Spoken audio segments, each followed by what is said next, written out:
A gente conversa sobre esse assunto, essa informação e outras relacionadas à guerra na Ucrânia, agora com a professora de Relações Internacionais da Universidade Federal de Sergipe, Bárbara Mota. Bem-vinda, boa tarde.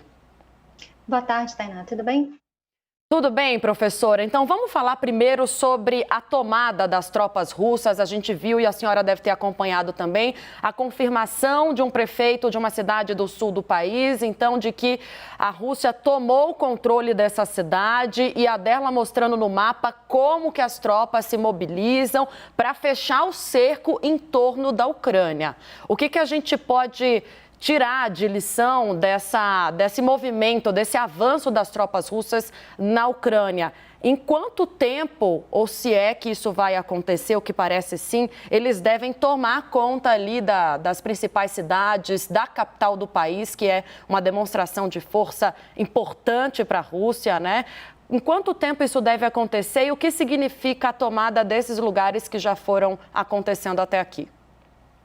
Bom, Tainá, o que a gente veio vendo nos últimos dias, né, e principalmente nas últimas horas, foi justamente a movimentação das tropas russas em relação a pontos estratégicos na Ucrânia. Né? Hoje de tarde a gente soube de algumas movimentações em relação à capital, a possibilidade de chegada próxima das tropas russas a Kiev. Agora essa informação dessa cidade ali fazendo, enfim, talvez um ponto de conexão com a Crimeia, que possa ser também um ponto de apoio logístico e em termos de infraestrutura para a manutenção dos esforços militares.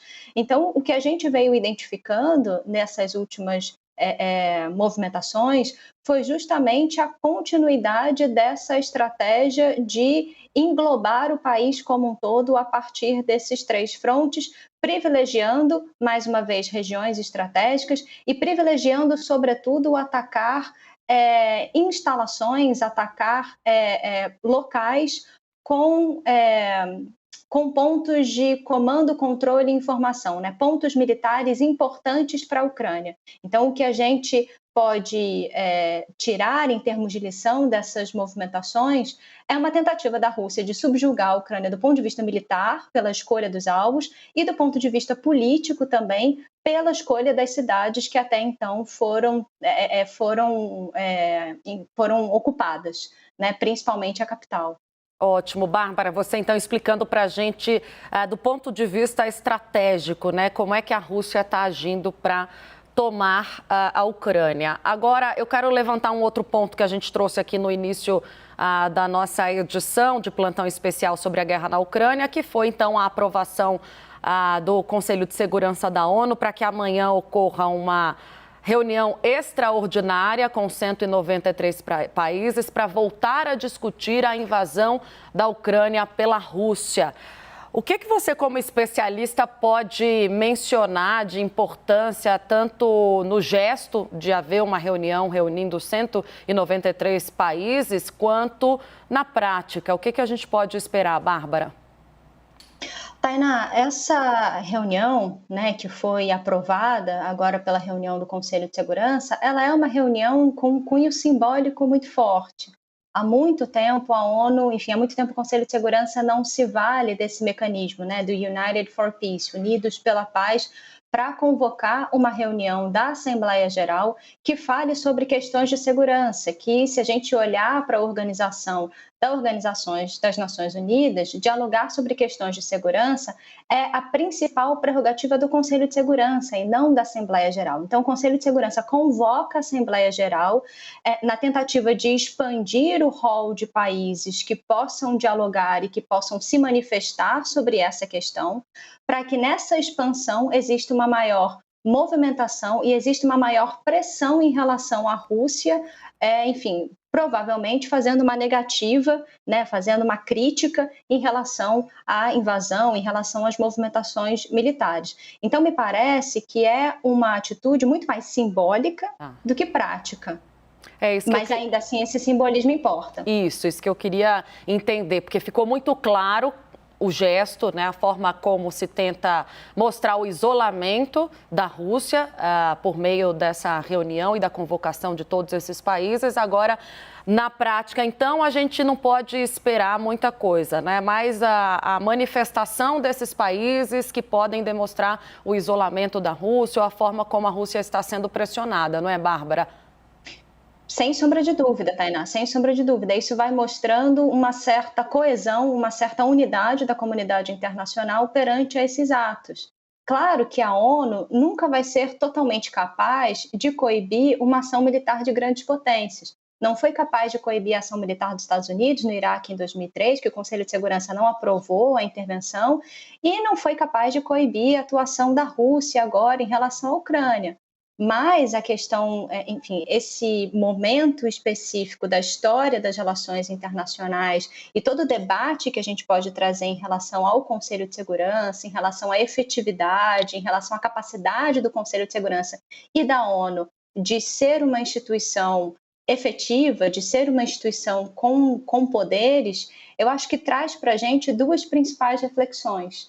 A primeira reflexão é não só se o Conselho de Segurança ele é desatualizado ou ele é anacrônico, como a gente ouviu algumas falas nas últimas horas em relação a isso, mas é também em que medida é sustentável uma organização internacional em que um grupo seleto de países possui poder de veto. As dinâmicas de poder hoje das relações internacionais são muito diferentes das dinâmicas de poder do pós-Segunda Guerra Mundial, que foi quando essa instituição foi criada. Mas as dinâmicas de poder dos próximos 50 anos também vão ser diferentes. Então, o quanto o veto em si no Conselho de Segurança não estabelece uma dinâmica hierárquica nas relações internacionais e o quanto isso pode ser prejudicial. Essa é a primeira reflexão. A segunda reflexão, de forma muito breve, por outro lado, todo esse debate no Conselho de Segurança e a, entre aspas, transferência dessa prerrogativa de falar sobre segurança internacional para a Assembleia Geral nos traz um outro questionamento que é, se não houvesse esse recurso do veto, será que seria possível a construção de uma instituição de segurança coletiva dentro do arcabouço da ONU? Será que os países que possuem poder de veto aceitariam perdê-lo numa atual reconfiguração, numa atual reorganização, para que essa instituição possa refletir melhor a divisão de poder, enfim, as dinâmicas internacionais? Eu acho que essas são questões de fundo, mas são questões muito importantes para a gente compreender a atual circunstância, os atuais debates. Agora, o que a gente pode esperar, trazendo também já outro assunto mais factual do que a gente está discutindo agora em relação a essa invasão russa na Ucrânia, é a expectativa de amanhã também o encontro de representantes da Rússia com o governo da Ucrânia. O que a gente ouviu de manifestação de um lado ou de outro não é muito animador, porque especialistas alegam que se houvesse de fato uma disposição da Rússia em recuar ou em se não recuar, mas em demonstrar ali uma boa vontade em negociar, isso já teria que ter sido manifestado antes. Está correto esse raciocínio, Bárbara?